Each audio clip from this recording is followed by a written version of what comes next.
Hello, everybody. Thank you for all your responses to my email, my video yesterday that I put up. I actually made that last week. For various reasons, I ended up putting up this week because I wanted to let Ari's video about the Luciferic deception be out for a while.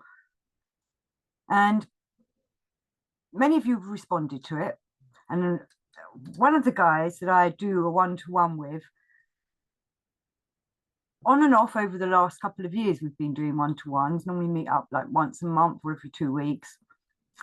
He sent me a wonderful email and asked me to read it out to you. So I have it here on big screen. And he wanted me to say, with the work, it took me a while to come to understand how it worked in me. But it has helped me, like it has Debbie, find my way back to God, which I had lost contact with for some time. Finding my way back to God has helped me find a more comfortable position in life, and I now feel much more secure in myself, in my path, and what I'm here to do. End quote. He very kindly said I could put that out because I thought it was just beautiful. But he's not saying me, I've done this for him. He's talking about how the work has done this for him, but working with other people helps us to understand what's going on. Turning knowledge into being, which we should be turning the knowledge into wisdom that works within us. But many people in the last few weeks, which is why I did this video, well, that came out yesterday, but was actually made the other week, was because I had someone saying to me, well, what's wrong with doing bad things? What's wrong with me, going and doing, well, quite heinous crimes in some way? When they're not crimes, like heinous kind of the way he acts to other people and things like that. That's not the guy that's give the email. I should make this very clear. This is somebody else. I should call this Mr. B. And the other guy that did the lovely email, he's Mr. A. But Mr. B, he does have a tendency to be quite aggressive. And I know he stopped watching my videos because in the last few weeks where he's been emailing me and sometimes we talked on the phone, I can see he's going down a bit of a dark path again. And this is one of the problems of staying on this spiritual path. We can easily fall back into old patterns. But this guy, Mr. B, could never accept coming to this through this work of coming to God or having a connection to a higher source. It was really funny. He poo-poos angels all the time, poo-poos archangels, but he believes in Satanism and that people can do satanic rituals to the dark forces. So I was trying to say to him, you believe in the devil, but you don't believe in a God. And I'm sure many of you have come up against people like that. And there was a survey done a few years ago in America where they said that more people believed in angels and demons than believed in a God. Well, with this spiritual path, we have to be aware we're not the only beings. There's a whole cosmos out there full of other beings who are at different hierarchies, angels, demons, fallen angels, archangels there to help us.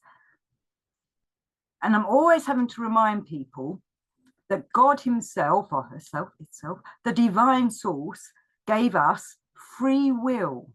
And I've done loads of shows about this. But that is why God does not intervene in our paths. It's for us to decide to go back to God, and if we want to. And someone put a post on the recent Rudolf Steiner reading I put up on Friday night, which was about, and he was right of saying that we were angels and we've fallen.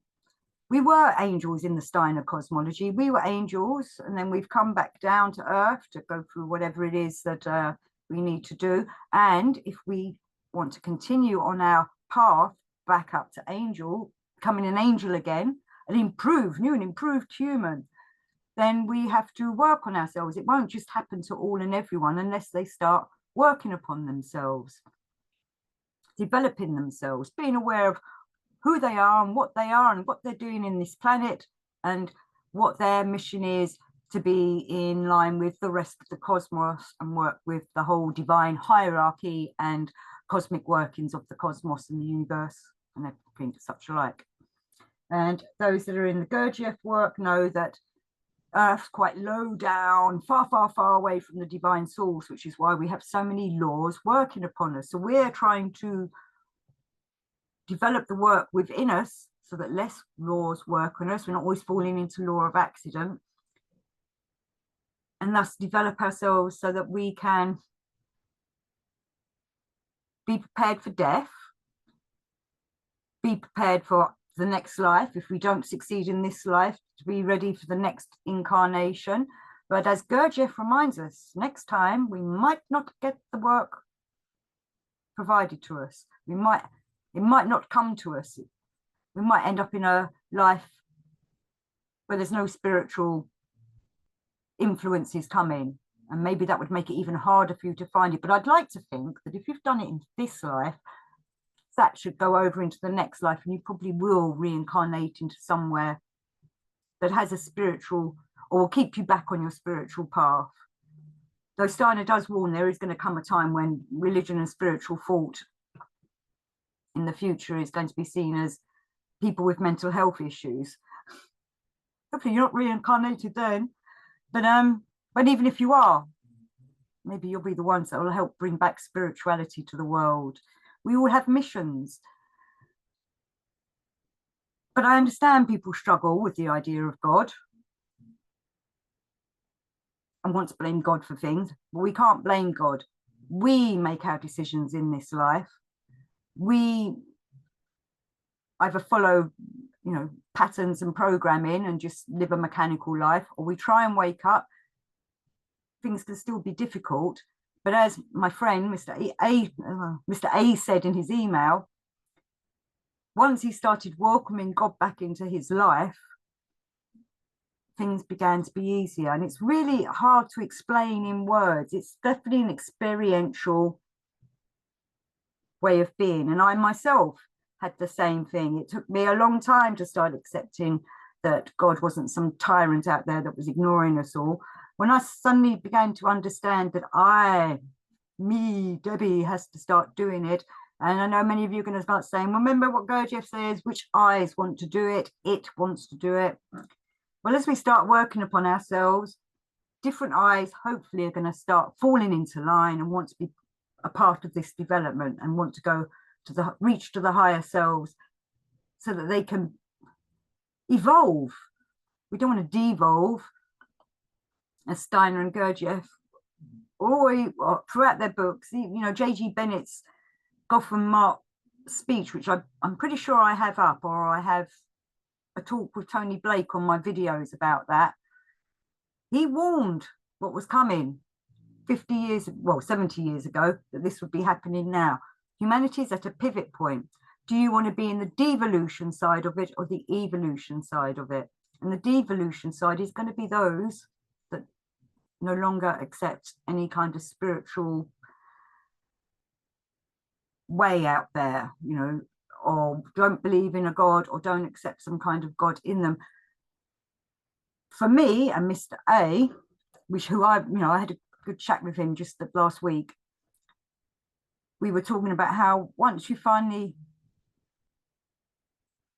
return to the idea of, God's all loving, Christ is love, Buddha's love, and start accepting that, and that we want to bring that into ourselves, it is a comfort and a kind of security in ourselves that everything's going to be all right. Even though we still come up against obstacles, but we handle them much better than we would have if we didn't have loving and God in our hearts and our minds.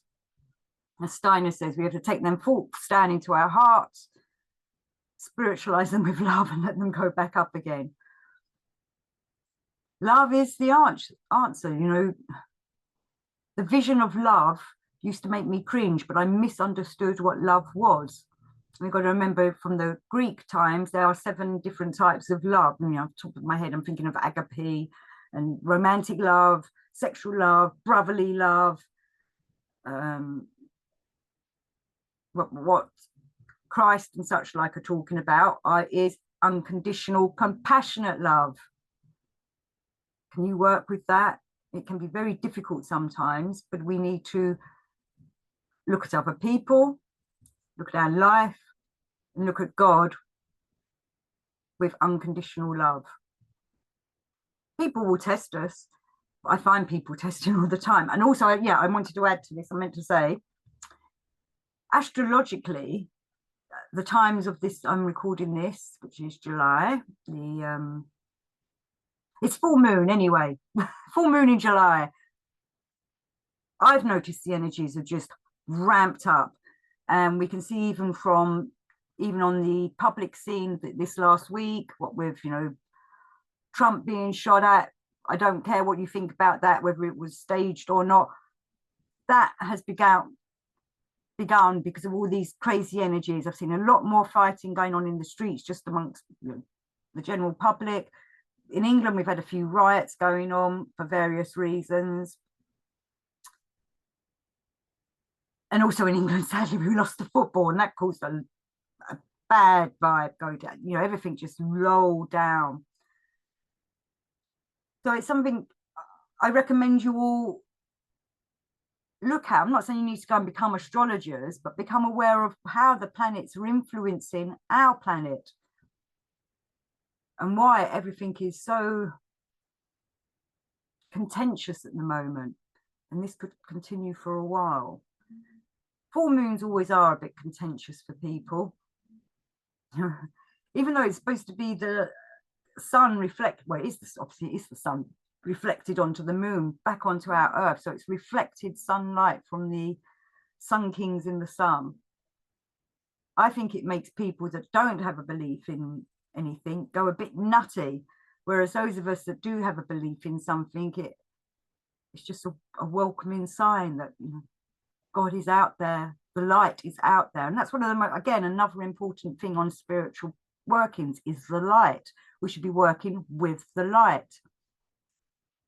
You know, even in the beginning of the Bible, it's, you know, God created light. He lit everything up, and it's not just light that we use so we can see things, it's even the light feeling. You know, we have the dark and the light in, let's do it from the Star Wars Force, the light force and the dark force. It's how we use the force, whether we make it a light or a darkness. So we have to create the light within ourselves. That will attract the light to you.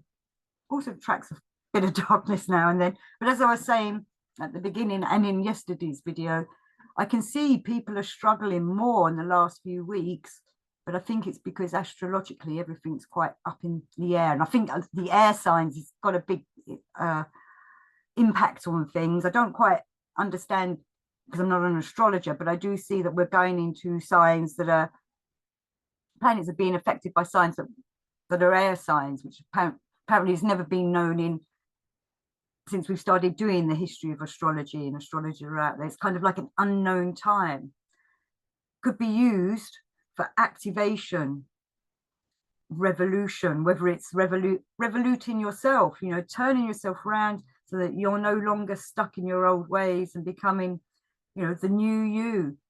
Bring forth the new and improved version. But I mainly did this video because I had loads of people get in touch privately. It was quite amazing to be able to reply to people last night, because I want to help people where I can. But like I say, I'm not a teacher, but I am here to pass on information, and we need knowledge that we can turn into being.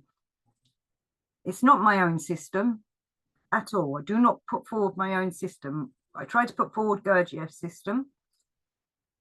And, you know, I know a few people are commenting, there's a lot of Steiner up lately, mainly because I've been finding the esoteric version of Steiner and the Christ has been really having an impact on me and a few other people. So that's why I've been wanting to get it out there. But I will continue to do the Gurdjieff work as I can. I put the new, was it the New Man or the Mark? Anyway, I put another of Maurice Nicole's books up lately. Them books help you connect with the divine. He explains how to connect with the divine, with Christ, and what the whole esoteric meaning of them gospels are really about, you know, and they blow me away every time I read them. And they're also a good reminder for myself of forgiveness, missing the mark, making sure that I'm having that change in myself and not to fall back into old ways, which is all I can do, is to encourage you guys to also try and do the same thing. And if possible, get the books to read, or, you know, like I've got the audio up there, read along to me, reading it or something, whatever, you know, or find other audio versions are available. But if you read them with a conscious mind, it will reach into your conscience. And then we have to start doing the work upon ourselves so that we can transform. It's all about transformation. It's alchemical. So with this full moon that's happening, will be rising in a few hours. Blessed be to one and all. May you go forward in love and light. And thank you for watching.